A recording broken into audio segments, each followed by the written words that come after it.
Okay. Hello, all. Welcome to the Human Libraries of Procurement podcast. We call it Human Libraries of Procurement because there are three important elements. One is the human connect. The other one is the libraries because there are people who are knowledgeable, wise, and who teach other people in procurement. And procurement because we talk about procurement. One such human library is Ravi Nishant. Ravi, thank you for doing this. Welcome to the show. How are you doing today? I'm good and hope you are good. I love your podcasts, and I've heard that I think this is becoming popular in YouTube, and there are ads which are played with just before your video. That is, and I would congratulate for you. Congratulations to you for this. Right. So I know Ravi has a good podcast as well. We'll talk about his podcast. He started a training thing also. So that's giving back to the community, which is great. We'll start with your career, Ravi. If you can please briefly let us know, Uh, like your introduction, what is has been your career journey so far? I have started my procurement career way back in 2010, and I have been part of the sector, which is core sector. Normally, there are people in public sector units in India who have that kind of experience in that sector because I started with steel. I have been part with power sector, which is thermal Mhm. power plant and solar power plants. I've also been part of fertilizers. I've also been part of cement, and I've also been part of essential chemicals. And these are some big names in the uh, Indian industrial context, including DCM Shriram Limited.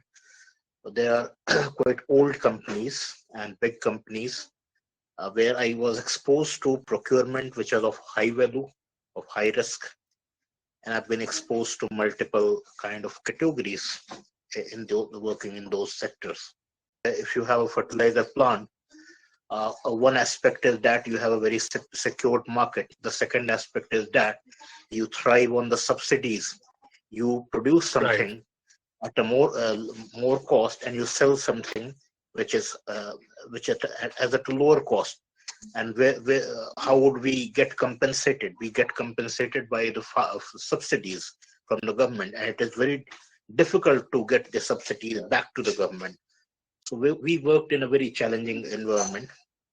Cement Mhm. industry is having its enormous amount of challenges because all the cement manufacturing raw materials come from mines, and Right. mines are not ESG compliant most of the times. We'll touch on the ESG part, but I wanted to start with the podcasting. You talked about my podcast. Yes, nice. You also have a podcast. If you can tell our audience as to what kind of podcast you host and what are the topics that you have hosted so far, a little brief about your podcast. My podcast is based on my philosophy in procurement that we need to have a very structured approach, and there I and CIPS align ourselves because Mhm. CIPS has a very structured method of approaching to procurement, and I'm not ashamed to go. I go by the books, and Right. going by the books and going by the structure. I started my podcast with a process CIPS procurement cycle, which begins with identifying the needs and ends with Right. the lessons learned after the contract management has been done. So I have done that identification of the need, and then you have the value analysis of the product and services which you want to buy, and also the cost benefit analysis by developing a business case for what you want to buy. Thirdly, selecting the suppliers by using the best of the RFX approaches. And next, you select the supplier, and you do the contracts with them, and having those KPIs in the contracts. So I've done 5 shows, and this is the next show will be the sixth show that will be on the contract post signature. Right. Right. Good luck with that. Yeah, I wanted to start with the podcast because, people should get interested and look forward to certain things as well. Right? So nice there. Thank you. We'll cover a lot about training. Before I go to training, we were talking about ESG, right? That, certain things, there are ESG that are major. There are certain things that are not that much. What are your views on ESG and how procurement can better ESG? ESG is not a nice to have thing anymore. The Hmm. customers, if you are into procurement, first thing, you don't work in silos. You have Right, a view, a 360-degree view, even to your customers. Are you going to uh, produce things which are not ESG compliant? Because today the customer is willing to pay a bit more for ESG. So if you are not uh, following these ESG norms, if you're not having an ethical procurement procedure, well, you may run risk of losing your business and maybe going out of the business because you don't adapt to ESG because of the cost concerns. But let me tell you that if you are adapt early, then you may have a cost leadership. Think about those power plants who migrated to wind power way too early. Are they having the cost leadership? Yes, they are having that, and they have expanded. right, It is very important to adapt for procurement and have as many suppliers who are ESG compliant as possible. Because if you don't do, you are not aligned to the company's strategy. And if you are not aligned, the business may run. You are also responsible. Educate your stakeholders. It's very important to adapt to those, and you must have the alternatives. For example, if we had a power plant which is captive power plant to fire our manufacturing units, we needed to have as much as through electrical power rather than using coal or fossil fuels, because we have seen how much carbon it adds, and how much carbon footprint we are having. But that comes at a cost. There's a huge capex investment, and there is also a maintenance cost to that. But think about the time when, what if the government puts a temporary ban on coal? Are you going to stop the power? No, it is not logical. You need power right. Yeah, to fire your, so you need, why don't you switch to sustainable power at the right time? This is essential, and everybody from procurement to anybody else should understand and should comprehend this, and should take steps on this. And yes, procurement is in a good position because procurement has the visibility of the cost drivers, visibility of right. the suppliers, visibility of the better options available in the market. Yeah, right. And before I move on, I have a comment from Laura. She says, Ravi is looking very royalish this morning. So I thought I have to read that out. Okay, so we move on. What I We'll find, start with what I training. find, Uh, what is your view on the state of training that procurement has? So what uh, how there is are procurement positives training? here. Yeah, Hmm. there are positives here to state that when I joined procurement, I learned from my mistakes. Some of the Okay, mistakes were fatal, and they were actually putting uh, people to risk. What was that? We were, as principal, we were not allowed to uh, use labor which is 18-year-old.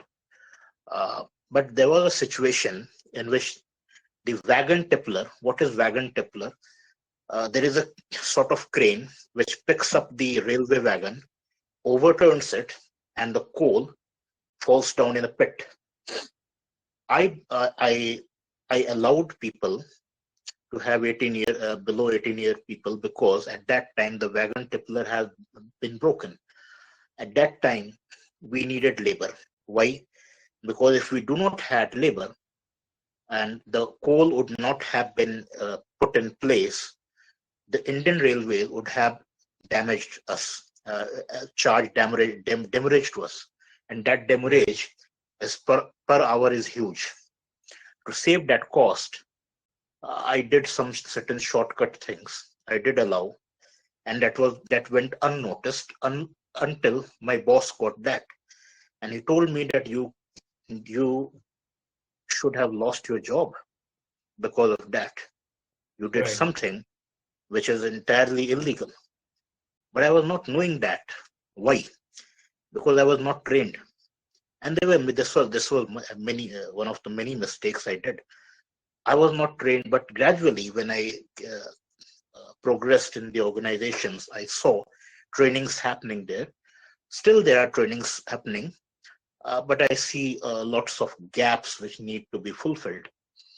Trainings are there, but it has to be again not a good thing to have, an essential thing to have, and that mindset has to be developed across the company. right. I actually wanted to say was that procurement does not get a lot of budget for training. We are the last department, even not the last. I think we have zero budget for everything, and I think our trainings are even either it's a click in somewhere boxes or something like that. So any idea as to why procurement has this kind of training? Because we do a lot of savings and other things, but what goes there? Why is this mentality? Whenever we talk about training, the first thing which we do is to compare ourselves with sales, we compare ourselves with legal, or we compare ourselves with technical. What we need to do is, let's do a root cause analysis for this. Why is it the budget less, and why is it not enough trainings are done? When we point out things to stakeholders or anybody else, if we point out a finger to them, the rest three fingers are pointing towards us. Why? Right, Because did we ever communicate our needs to our bosses? Okay. I started reverse, in fact. I mhm, start from the outcome. Outcome is there is lack of training. What is the cause? right, The stakeholder doesn't realize it. Why does he doesn't realize it? Because the boss didn't tell him. My boss didn't tell him. Why did my boss didn't tell him? Because I didn't tell my boss. Why I didn't tell my boss? Because I don't realize. I myself don't realize that I need a training. Why? Why I am so self unaware that I am so engrossed in everyday activities that I have to close down the requisitions. And this is my I'm talking to all the new people who are young people.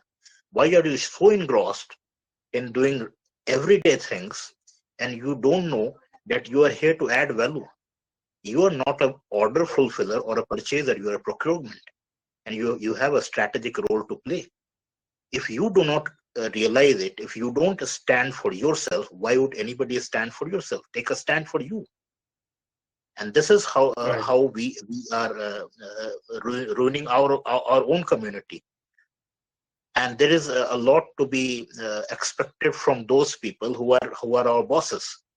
Why are you shying away from training your team? Is there any insecurity that they are, if they are going to train, they are going to take your place? Is it so? I'm not saying it is so, but it may be possible. right. I have some follow-up comments from Laura. She says, we need to do a better job at selling as to why we need training. And that is my next question as to how can procurement actually sell the values? What values do procurement get if we are properly trained? Because the companies would be like, it's all running smooth. Why should I actually go for training now? So what kind of values do training give procurement? till the time we think or anybody thinks that it's all running smooth, then you don't realize it. When you Right. sleep tight, no problem at all. Are you aware that during your sleep, thieves or burglars might enter your house? Right. So did you do a risk management that? No, you have not done that.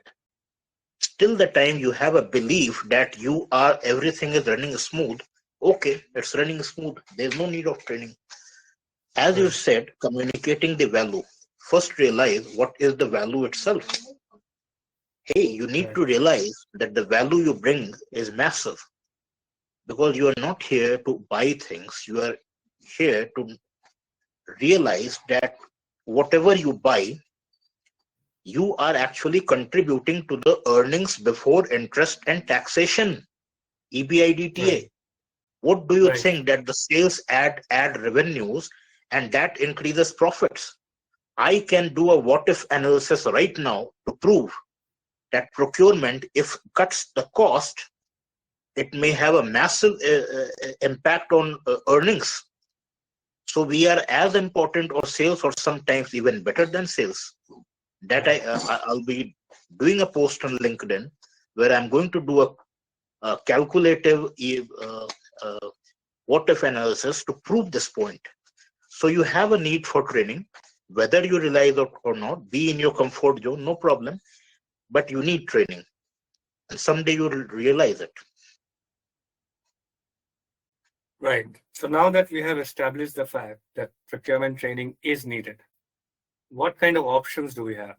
What are the options that we can take? Uh, we need a right mix of options, and training as such has everybody at different career stage requires a different kind of training in procurement. Talking in the context of procurement, me as a Right. 22-year-old did the mistake of allowed those people. Okay, I needed to understand the basics of procurement at that time. Right. Somebody above managerial level, he needs to have training in having the efficiency, getting the most out of your team. At leadership Right. positions, you also need procurement training because you are a leader. Right. You need to get trained into procurement leadership. But let's start with people who are young. When you are young, I would strongly recommend CIPS because it Okay. has a very structured approach for training. You must get trained into basics of procurement. Start with L3 and move to L4, L5, and L6. We have a good amount of modules which actually prepare you to take on the world. And when it comes to L4, which I have done, when I read about business case, I realized how important was this for me. I was responsible for capex procurement, and I didn't even knew at that time that I need to create a business case. When you create a business case, you do a cost benefit analysis. Why are you going to Right. buy this? Can you display the benefits to the stakeholders? If you're not doing that, why are you buying? And how can you justify that? And these are some of the things where you reduce the friction with the stakeholders, and especially the CFO. If you want to rejoice and enjoy procurement, become a blue-eyed boy to CPO as well as CFO. This is my Right. experience. Right. I have a follow-up question from Hafiz, but I'll come back to that. Since you touched CIPS, I'll just go on with CIPS. Now, I read in that post that you have completed CIPS level 4 in just 7 or 8 months, which is huge, which is like not many people can do it. Tell us any tips as to how did you achieve it in such a record time? What did you do? Uh, Colin is an important guy for me, for my career. At this point of career, Colin McIntyre, He gave me certain tips, and one of them was to apply whatever you learn in your books and just recall how would you do that and how would you apply that in your workplace. And when I remember that, what were the missing dots which I failed to connect in my career, in my past, I came to know that these were the dots. So just apply that to this. Read the books, read what is important, and practice as many questions, mock questions, which any trainer or any wherever from wherever you get that. And those questions are not theory. Those questions are actually practical based. Right. CIPS is not at all theory, which people are making it out on LinkedIn or anywhere else because they are unaware, because they're ignorant. It's all practical. Every question is a practical scenario. Apply yourself to those and think, what would you do at that time? When you do that, there are less chances that you are going to do a mistake. And you would rush through the modules, no problem at all. And you can still justify your knowledge. Right. No, I like that idea that CIPS is more practical than the theory. I think a lot of people get it wrong. They think that, reading the books will help more. But I think I have a follow-up question that I said from Hafiz. He says, how much on-job training is important along with off-job training is important? So how much of on-job and how much of off-job? It Something that you has to be a combination. It has to be a combination of both. When you say on-the-job training, if you are getting trained in SAP, on-the-job training is more actually a practical approach where how that will help you in getting doing your job better. For example, if you are training in ERP or SAP or SAP Ariba or any tool which you are using, that will help you definitely use the tool well, get as much reports which are essential for you and your stakeholders. Okay, but why are you downloading those reports? Do you understand the inherent nature of that? And there comes the off-job training, where you can get trained from the trainers who are into CIPS or any professional procurement course. They will share with you the practical examples why it is important to download a spend analysis report and why it is important to know which supplier is having the most of your company's revenue as his income. I mean, where are those suppliers whom you are spending and why it is important? You must know that why are you spending on them? What is the inherent idea for that? The inherent idea is to see, is there a chance of supplier consolidation? If you consolidate your suppliers, as you learned in the training, that it is essential to consolidate this. Now apply here. Consolidate your suppliers and find out how much money you can save. Consolidate the spending of all the various SBUs which you have. If you're working in a big company where I was having 13 SBUs and I used to consolidate. When I consolidated, I came to know, oh, that is a good amount of saving which we are doing. So both on the job and off the job, if you combine, the outcome will be excellent. I have a lot of comments here I have to read. First one is from Laura. She says, so many mixed thoughts on topic of training. The cost of training can be a real consideration for folks not pursuing training. Ideally, employers should sponsor trainings or cost isn't a factor.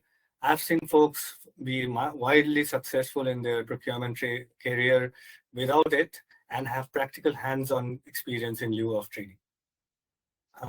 That's a fair point. A lot of companies do sponsor trainings as well.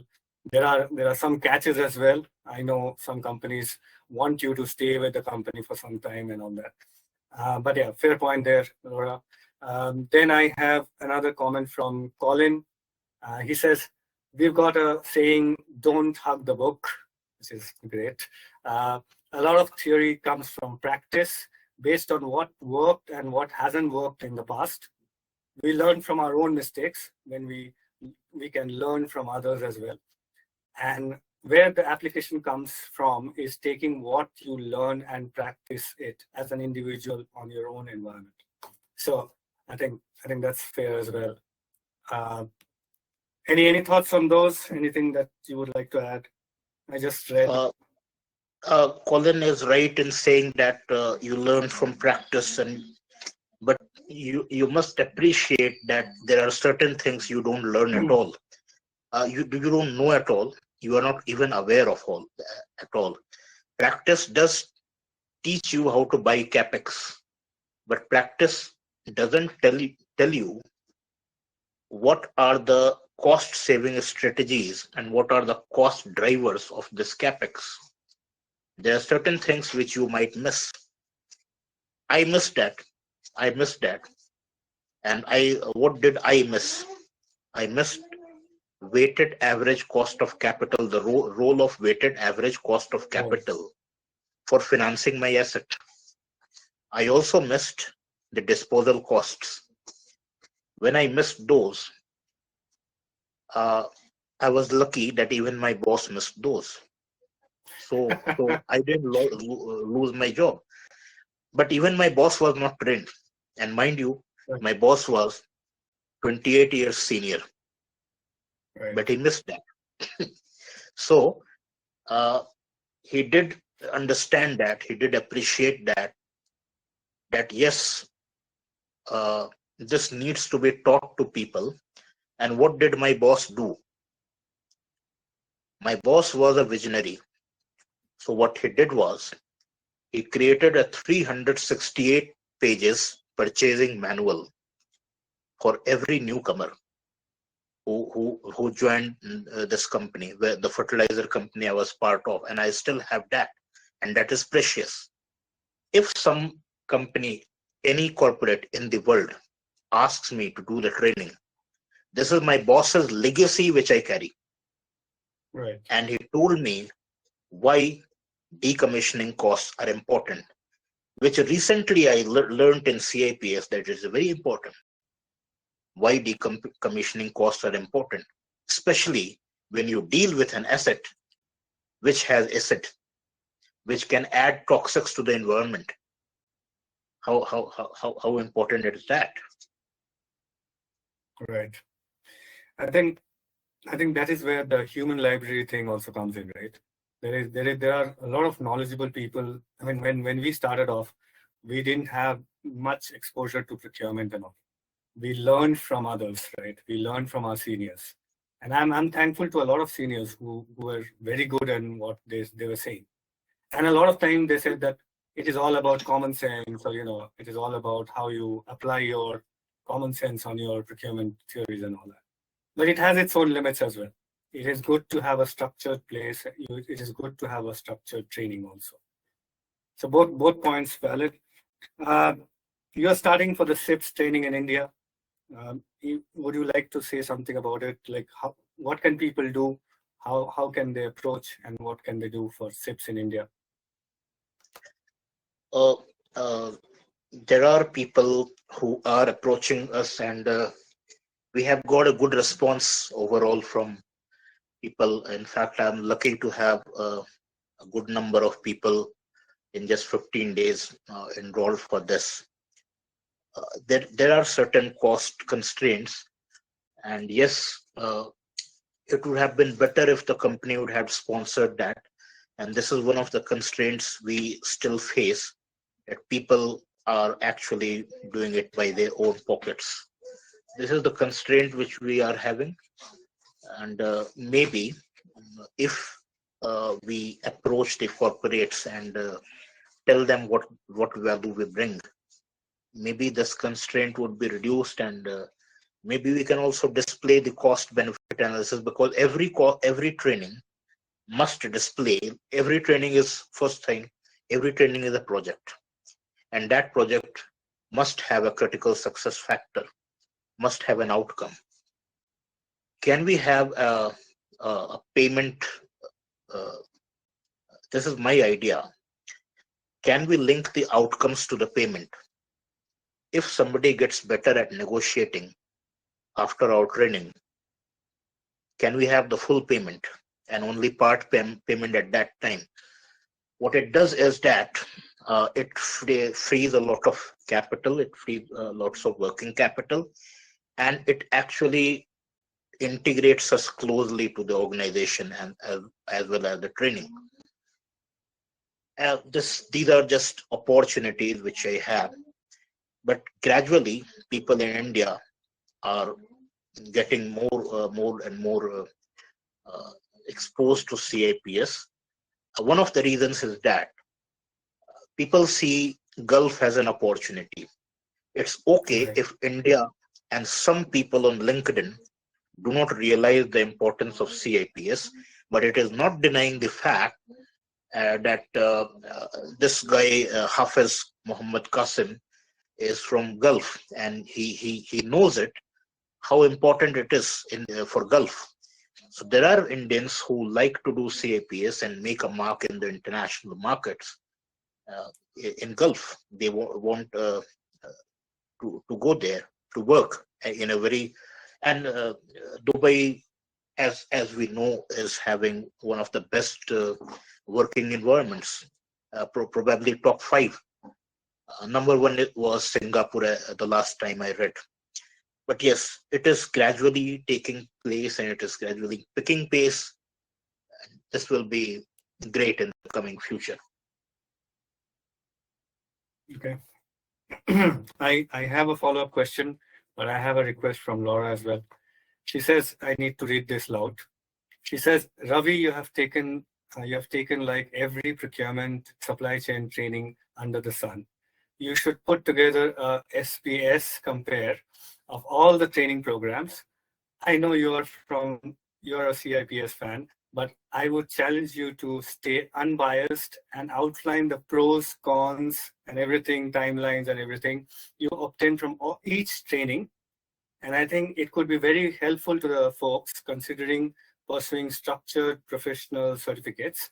I Answer think, Laura that I yeah, am a please. CIPS fan, but I hope she remembers that I am also a, a Apex qualified. I am also CPP. I'm also a contract management professional. I'm also a project management professional. So I did all, and now I feel that if CIPS brought me opportunities, if CIPS got me international assignments, I think there is a reason for that. They are more recognized in Australia and New Zealand, and that is why I'm working with the Australians, the Aussies. I work with a supply chain company in Brisbane, which is into Right. coal mining again. So it there is a reason they are recognized, because there is a structured approach. When I talk about other certifications, what they did was they have picked up certain topics which they feel, or maybe they have done a Delphi technique of analyzing which one is important. Any kind of Delphi technique which you apply is not, may or may not be correct. For them, for other certifications, forecasting and a statistical analysis is very important in procurement. So what they did was they have included as much mathematics into procurement, as possible, talking nothing about negotiation. Is it Right. a right? Is it a right Yeah. approach? You need to have that negotiation very structured and in a detailed format, because I was a fan of data analysis and procurement, but gradually I now have become soft, and I feel that soft skills are very important. I never saw Right. anybody teaching soft skills to me. How important is that in negotiation? Right. Yes. I think I have a follow-up comment from Richard. He says CIPS follows the global best practices, but India has a unique business culture with strong relationship-based negotiation. Jugaad. I am so glad that he knows this word. This is great. Okay, so Jugaad or frugal innovation and a focus on the cost sensitivity. Does training need to be tailored to align with the realities of procurement in India? Heavy industries such as steel, manufacturing, and mining, like what you have done. How much Jugaad plays in this, and what do these trainings actually cover that Jugaad aspect of Indian negotiation? Oh, sadly, it doesn't. And Yeah, even if I would have been trained into negotiation at that time, negotiation is something huge. It needs a lot of jugaad, it needs a lot of uh, innovations, and especially if you are negotiating in a cross culture. Why about India? Why not Japan? I right. had some brief negotiation sessions with the Japanese, and I came to know that they are shrewd.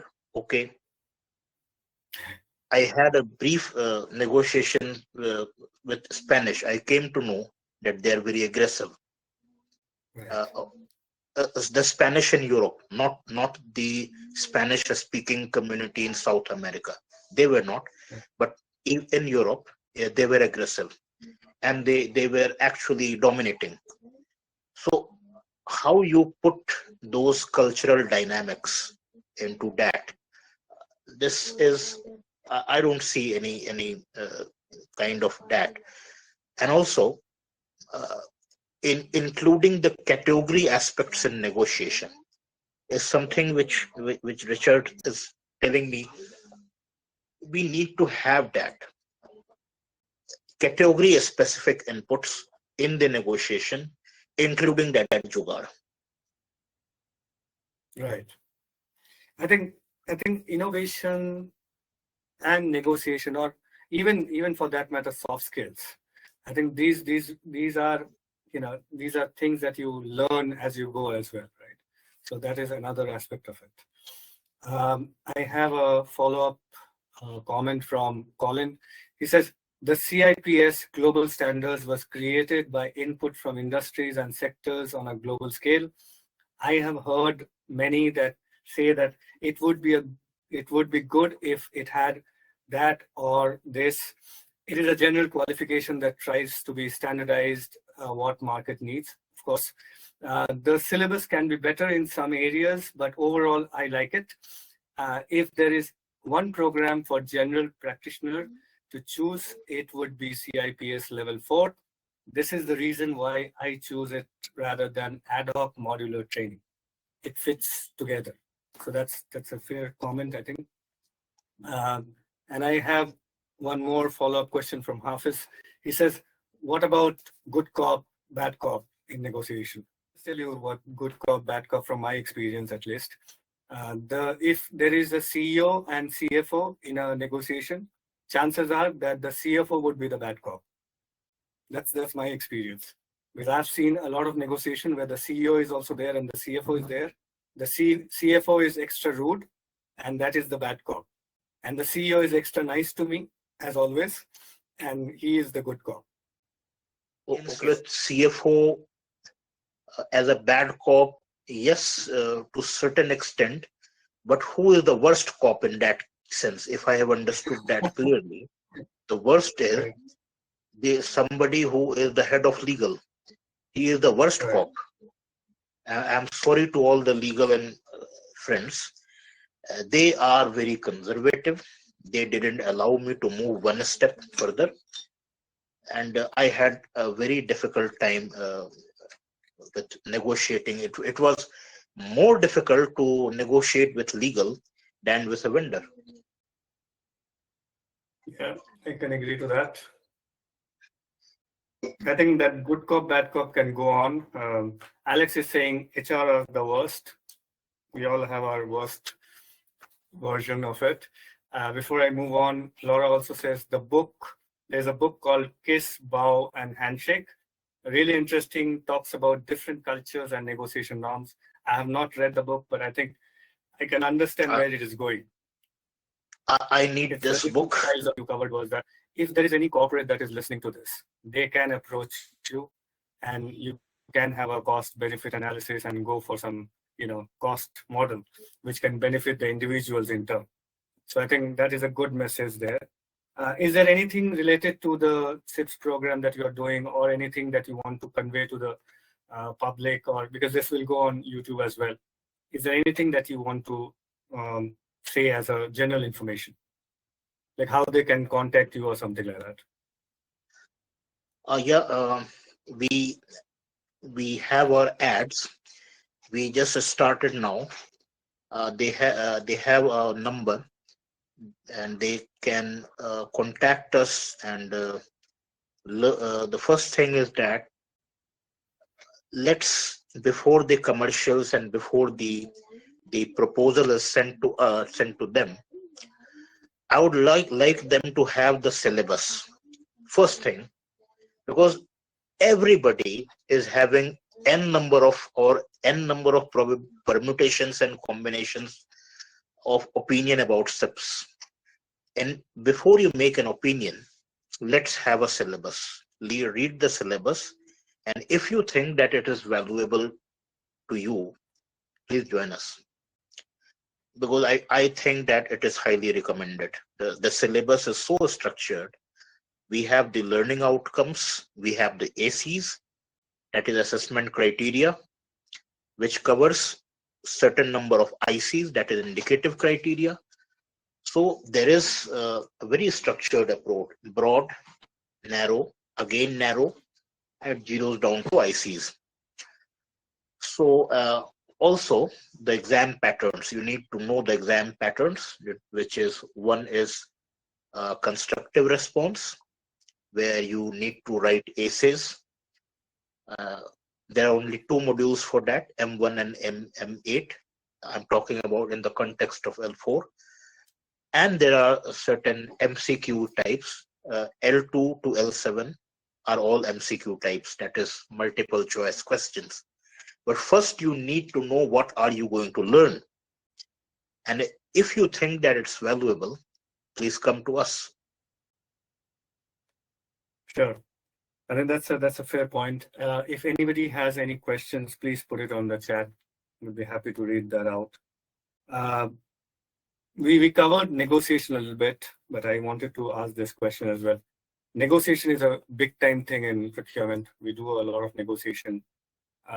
Any tips for the audience as to how to become good negotiator?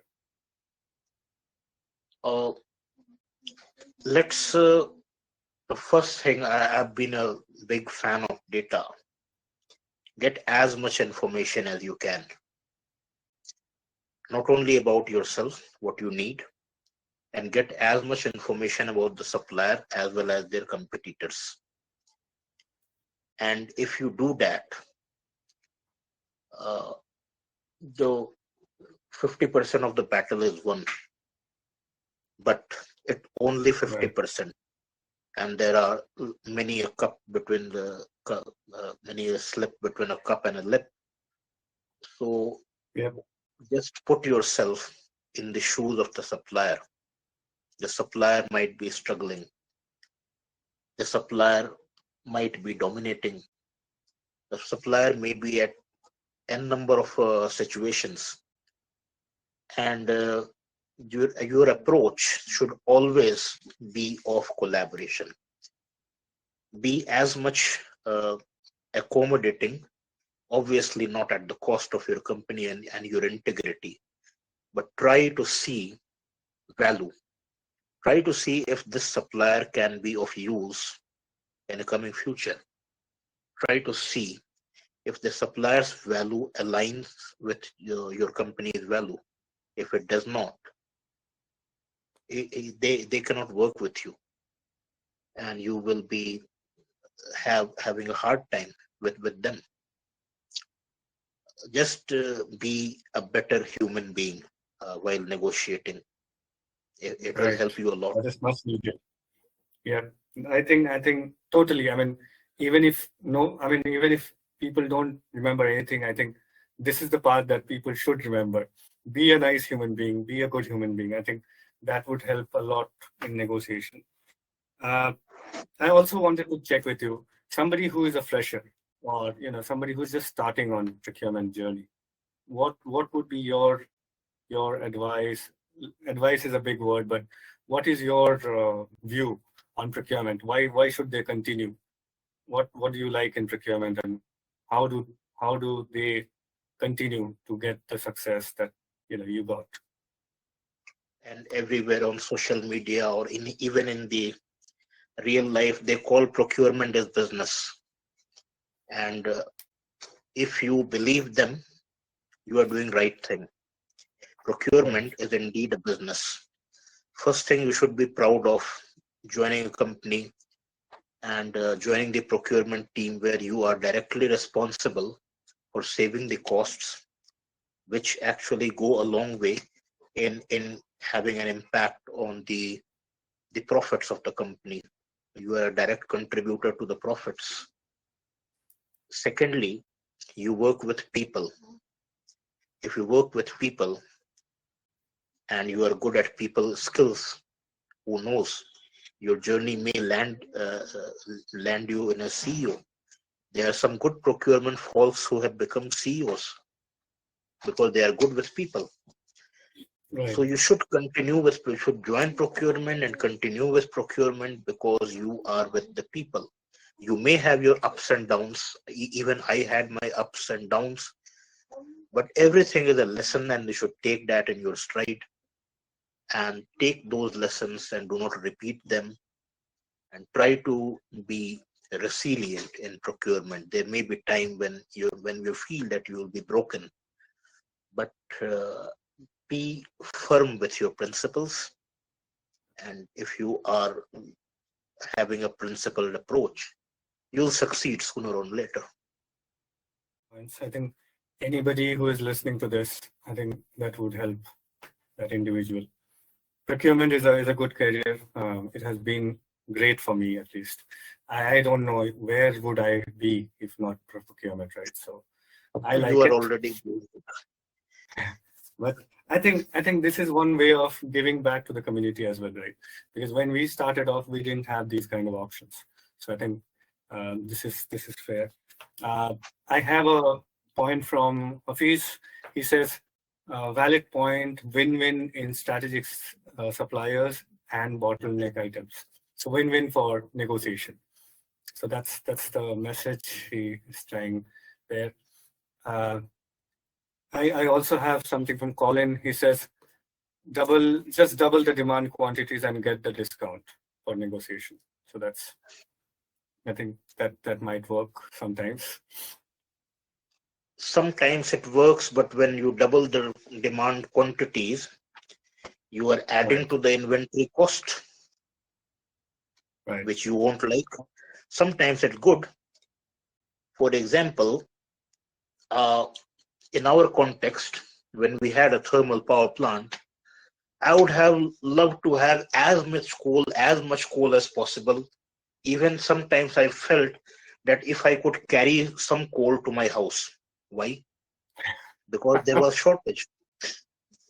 right, Sometimes there was a shortage, and we couldn't get coal, because coal you are buying from public sector units. You can't force them. right, This is the right. supplier who is dominating on you. And I was very Yeah, instrumental in finding an alternative source in Malaysia. Sorry, right. Indonesia. I'm sorry. Indonesia. Okay, yeah. Indonesia is for coal, yes. Colin again says, there is no double demand, but the supplier doesn't know that, and you might get a discount.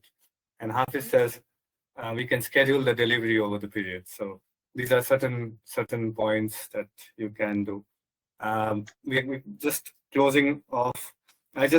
We started off with your podcast. I also wanted to talk to you about the books that you have written. I think you have written some handout books. Can you please let us know about your books? Data approach, data-centric approach, data-driven approach to procurement. You must read my books because one of them is decoding the supplier quotes. If the supplier has given you a price written on your in their quotation, what are the information you need to dig out from that?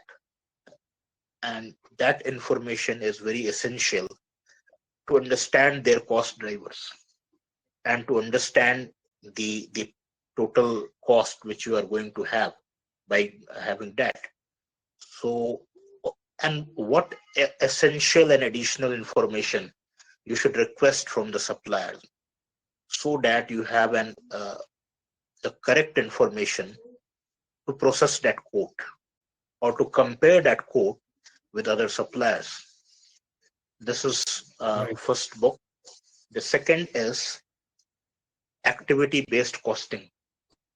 If you belong to a process industry, manufacturing industry, maybe into casting and forging, or maybe steel, you must have this knowledge of activity, what each activity, which is a cost driver to manufacturing the product, plays a role.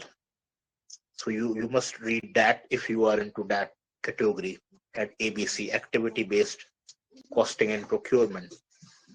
My third book is project procurement because I have been a lot of part of lots of projects. Project scenario is a different scenario from supply chain scenario because as procurement you are part of supply chain, but it doesn't get as tough as to balance the triangle of time, cost, and scope. Not every time you are going to get it cheap in project, but you have to do that trade-off between these three, and that makes it very interesting because you have to balance this. Even if you are into procurement, you need to have an approach of project. You need to have a successful outcome, uh, having the best or the least cost inputs in that. That is into project uh, project procurement. And the fourth book is very close to my heart, and it is very specific to specific people. If you have a contract with transporters and logistics people, that this book is will be very essential. And how much valuable is this book? There'll be somebody in Qatar who is a Pakistani, and he just gave me a DM that bhai, I need help from you, and he was not even my follower. And he told me that I have an interview 3 days back, and I need to, and my interview is with a fleet company which operates taxis and which operates buses. And this guy brought my book just because uh, he didn't want that I should advise him free of cost. He brought my book. He read it in 2 days, and he's told me that I don't need a session from you. I've got enough. And he cleared that interview. He got that job. That book is so Right. comprehensive. I think this is the last question. It comes from Hafiz. He says, how can we convince a supplier for open book costing? How do you convince a supplier for that he is transparent If about? the supplier, yeah, if the supplier is valuable to, if you are valuable to the supplier, if you are into the preferred quadrant for the supplier, he will Right. always agree for an open book costing. Reason being that if he doesn't share the costs to you, and if he comes to you to increase the cost, why would you entertain him? It's a very simple Right. thing because he's not as important as a supplier that it is indispensable. Yes, there will be very difficult if your supplier a kind of supplier which I built. I cannot ask Coal India, to give me a cost breakup or give me your cost of extracting coal. And they will show me the door. Please go. There's the door. Go outside. I don't want to deal with you. But yes, if you are dealing with a supplier which is good and sensible, you can definitely convince them. Right. I think on that note, I think we are almost done. We're almost an hour time with this podcast. Ravi, thank you. Thank you so much for doing it. We majorly talked about trainings on this one. I think every time I talk to you, we can talk one topic and it goes on for 1 hour or 2 hours even. So always a pleasure talking to you. Thank you so much for your time. Have a nice day then. Bye bye. Bye.